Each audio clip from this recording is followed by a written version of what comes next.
ఈరోజు మన కిచెన్‌లో పొటాటోస్‌తో ఎక్స్‌పెరిమెంట్ చేద్దాం అనుకుంటున్నా. పొటాటో చిప్స్ చేద్దామని స్టార్ట్ చేశా అనమాట.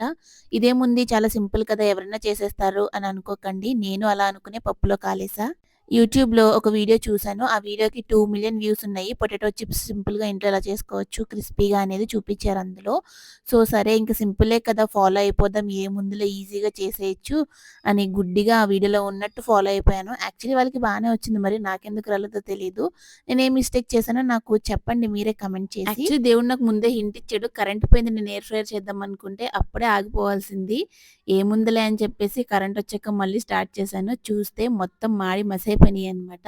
నేననుకున్నా చాలా థిన్‌గా కట్ చేశాను కదా పొటాటో అందుకే ఎయిర్ ఫ్రైయర్‌లో మొత్తం మాడిపోయినాయి అనేసి రకరకాల టైమింగ్స్ పెట్టి రకరకాల డిగ్రీ దగ్గర ఎంత చేసినా కానీ అస్సలు రాలేదన్నమాట. ఇంకిలా కాదు వీడియోలో చూపించినట్టు డీప్ ఫ్రైయే చేసేద్దామని డీప్ ఫ్రై కూడా చేసి చూశాను. అసలు ఎంతసేపటికి వేగవే ఇంక చిరాకొచ్చేసి తీసేసా అనమాట. ఓవరాల్‌గా అయితే ఇట్స్ ఎ డిజాస్టర్ కాబట్టి మంచి రెసిపీ నాకు కమెంట్ చేయండి. అలానే నేను చేసిన మిస్టేక్స్ ఏంటో కూడా కమెంట్ చేసి చెప్పండి.